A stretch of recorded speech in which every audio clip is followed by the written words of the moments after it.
اللہ کا کلام جھوٹا ہو گیا؟ وہ لوگ اپنی جہالت کی بنیاد پر یوں کہہ دیتے ہیں کہ یہ 1400 سال پہلے کی باتیں ہیں، اس دور کے تقاضوں کو پورا نہیں کرتی۔ بے وقوف ہیں، ہم علم ہیں، جاہل ہیں، ان کو پتہ نہیں۔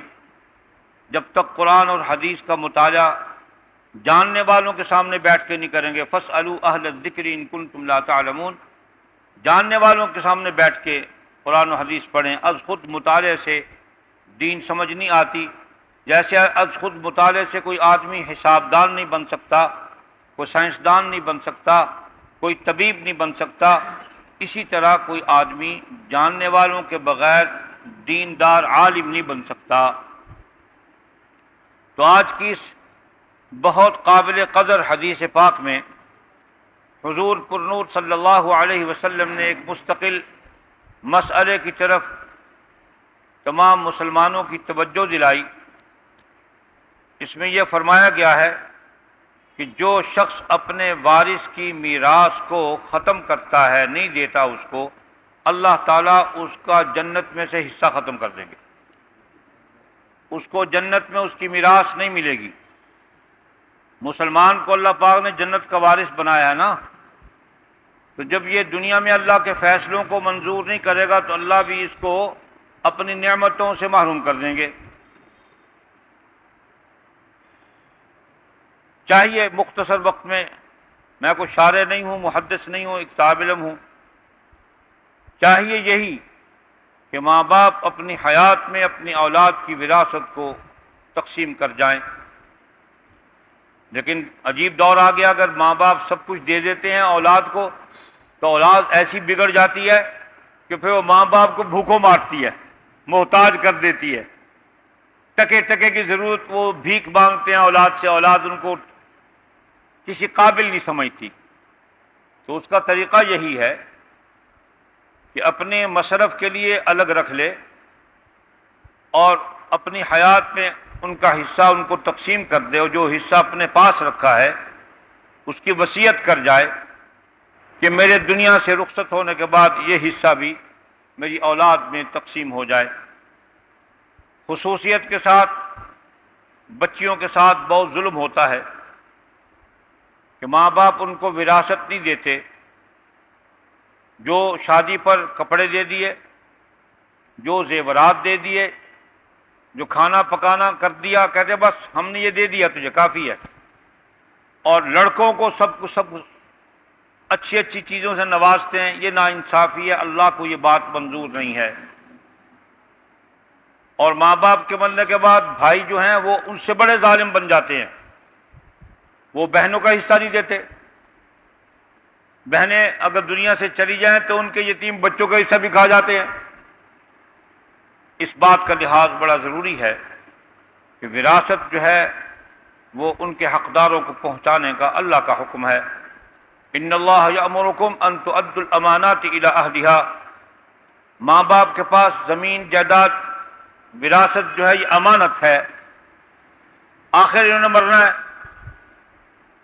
دائمی حیات لکھوا کے تو کوئی بھی نہیں آیا، جب تک ان کو استعمال کرنے کا حق ہے سب کو برابر دے رہے ہیں، لیکن دنیا سے جانے سے پہلے اس امانت کا بوجھ جو ہے اپنے گلے سے اتار کر تقسیم کر جائیں تاکہ ان کو جنت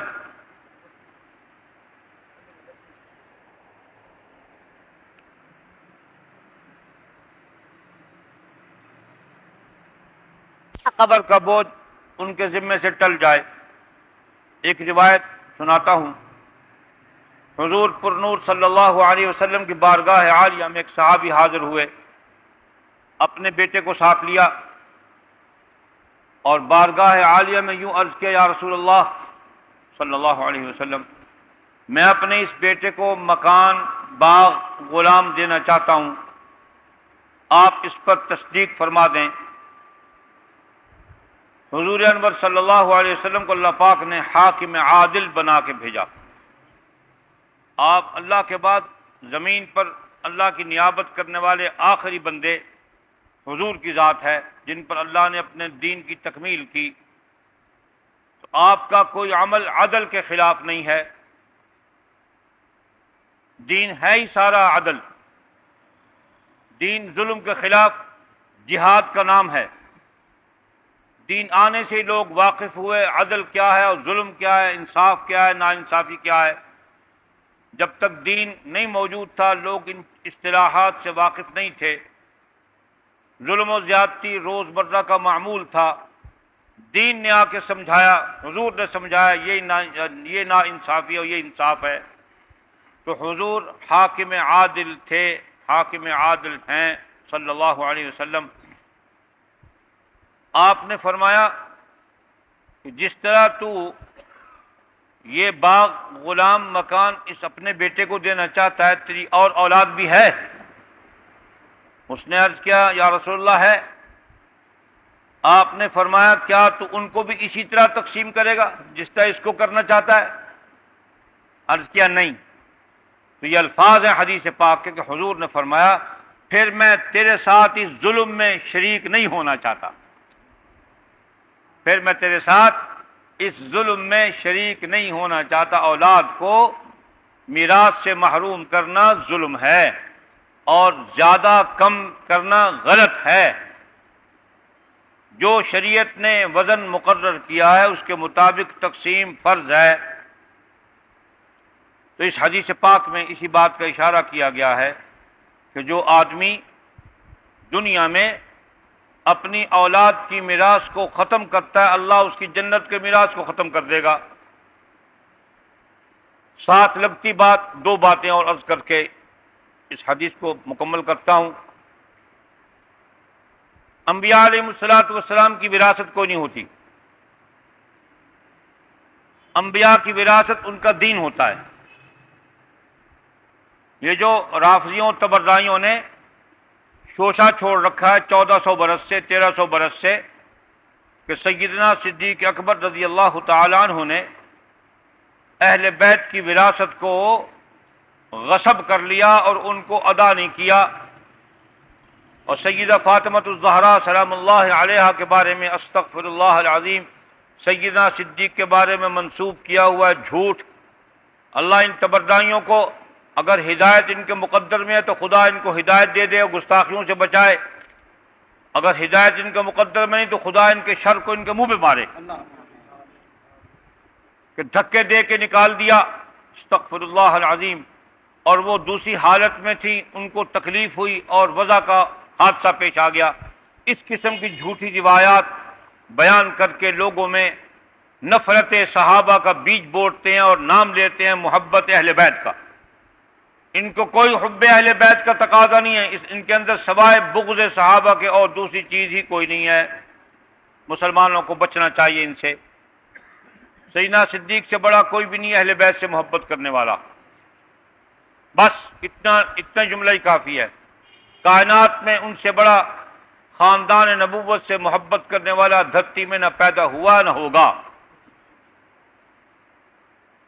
سیدنا صدیق اکبر نے یہ حدیث سنا دی اماں کو کہ میں نے رسول اللہ صلی اللہ علیہ وسلم سے سنا، آپ نے فرمایا ہم انبیاء کا گروہ جو ہیں ہماری نہ کوئی وراثت ہوتی ہے نہ کوئی وارث ہوتا ہے، جو کچھ ہوتا ہے وہ صدقہ ہوتا ہے۔ تو سیدہ صدیق اکبر نے یوں فرمایا کہ جس طرح حضور اپنی اس جائیداد کی آمدن کو تقسیم فرماتے تھے میں اسی طرح تقسیم کروں گا، اہل بیت میں تقسیم کروں گا، فقراء مساکین میں تقسیم کروں گا، بیت المال میں رکھوں گا، 3 حصے کر دوں گا۔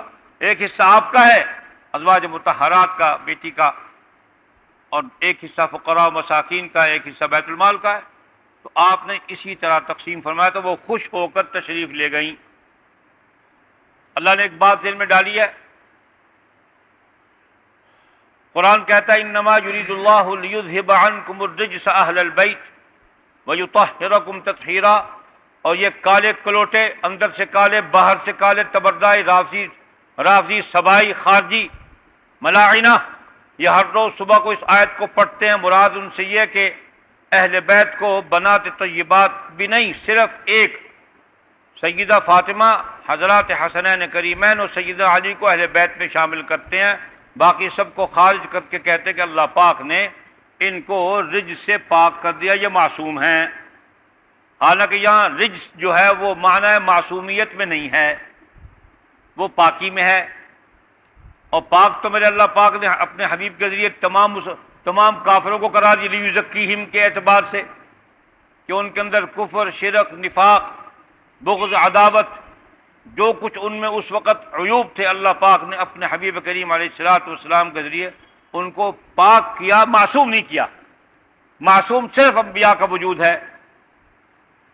دوسرا سوال یہ ہے کہ اللہ فرماتے ہیں انما یرید اللہ لیذھب عنکم الرجس، اللہ ارادہ فرماتا ہے کہ تمہارے اندر سے رجس کو دور کر دے۔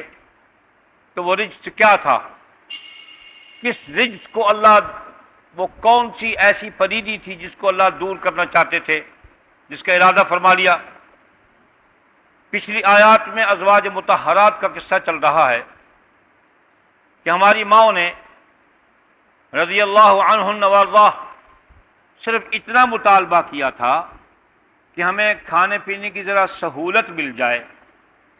میرے اللہ کو یہ بات بھی پسند نہ آئی کہ میرے محبوب کی گھر والیاں دنیا کو اس حال میں بھی طلب کریں، تو اللہ پاک نے ناراضگی کا اظہار کیا کہ تم نے میرے محبوب کو تنگ کیا ہے، تم رہنا چاہتی ہو تو اسی عسرت کی حالت میں رہو، جو تنگی ترسی نصیب ہوتی ہے اس کو قبول کرو، نہیں رہنا چاہتی ہو تو جاؤ، تم سے بہتر میں اپنے محبوب کو دے دوں گا۔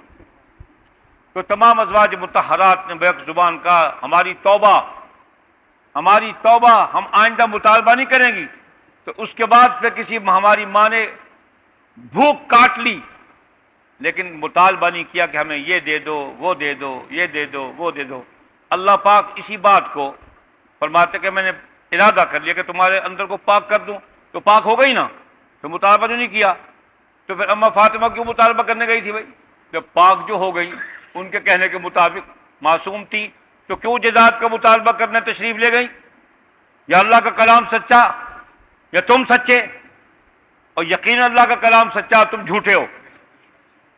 پھر سیدہ فاطمہ الزہرا سلام اللہ علیہا کا تو منصب وہ ہے کہ خادم غلام کنیزیں لینے کے لیے حاضر خدمت ہوئیں، اور اس کے یا رسول اللہ کام کرتے کرتے تھک جاتی ہوں، مشقت بہت ہے، علی کو بھی تکلیف ہوتی ہے، مجھے بھی کوئی خادم غلام مل جائے۔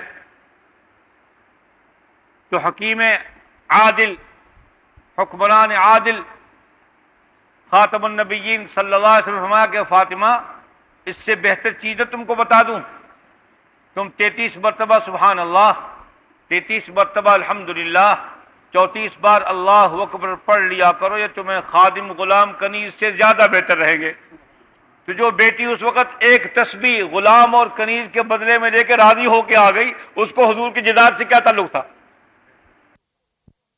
لے کے تشریف لے آئی واپس، اور ابا سے دوبارہ مطالبہ نہیں کیا کہ مجھے دے دو۔ جداد کا مطالبہ حق ہے، لیکن جب سیدنا صدیق اکبر نے یہ فرما دیا کہ انبیاء کا گروہ ان کا حضور نے فرمایا کو وارث نہیں ہوتا، نہ ان کے کوئی وراثت ہوتی، تو وہ اس مطالبے سے دستبردار ہو کے ساری زندگی رضا و خوشی ابو بکر سے راضی گئیں رضی اللہ عنہ وارضاہ۔ تیسری بات، اجتماعی طور پر میرے اللہ نے ایک اور وراثت بھی ایسی رکھی جس کو تمام مسلمانوں کو اس کا وارث بنا دیا۔ قرآن کہتا ہے ثم اورثنا الکتاب الذین اصطفینا من عبادنا، بڑے غور کی بات ہے کہ اللہ پاک فرماتے ہیں میں نے چن لیا اپنی کتاب کا وارث اپنے بندوں میں سے۔ اما عائشہ رضی اللہ تعالیٰ عنہ فرماتی ہیں ایک صحابی نے حاضر ہو کر کیا اما جی وہ کون سے طبقہ ہے جس کو اللہ پاک نے اپنی اس کتاب کا وارث چن لیا؟ تو اما سلام اللہ علیہ نے یوں ارشاد فرمایا کہ حضور علیہ الصلوۃ والسلام کی تمام امت اس کتاب کی وارث ہے۔ تو یاد رکھو اس کتاب کی وراثت کو بھی حفاظت نہ کرنے والے بھی جنت کے اتنے حصے سے محروم ہو جائیں گے، جیسے دنیا کی وراثت سے اس کے وارثوں کو نہ دینے سے محروم ہو جائیں گے، ایسے جو اللہ نے وراثت ان کو عطا فرمائی ہے کتاب و دین کی، جو حضور چھوڑ گئے ہیں اپنی وراثت تمام امت کے لیے، اس کو بھی حاصل نہ کرنے والے، اس کی بھی حفاظت نہ کرنے والے، وہ بھی جنت کے اتنے حصے سے محروم ہو جائیں گے۔ اللہ ہمیں اس محرومی سے بچا لے۔ ترجمہ، حضرت انس کہتے ہیں رضی اللہ تعالیٰ عنہ کہ رسول کریم صلی اللہ علیہ وسلم نے فرمایا جو شخص اپنے وارث کی میراث کاٹے گا اللہ تعالیٰ قیامت کے دن اس کی جنت کی میراث کاٹ لے گا۔ اللہ ہم سب کو اس حدیث سے عبرت حاصل کرتے ہوئے اپنی اپنی اولاد کے بارے میں صحیح فیصلے کرنے کی توفیق عطا فرمائیں۔ وصلی اللہ علیہ سیدنا محمد وآلہ وصحبہ بارک وسلم۔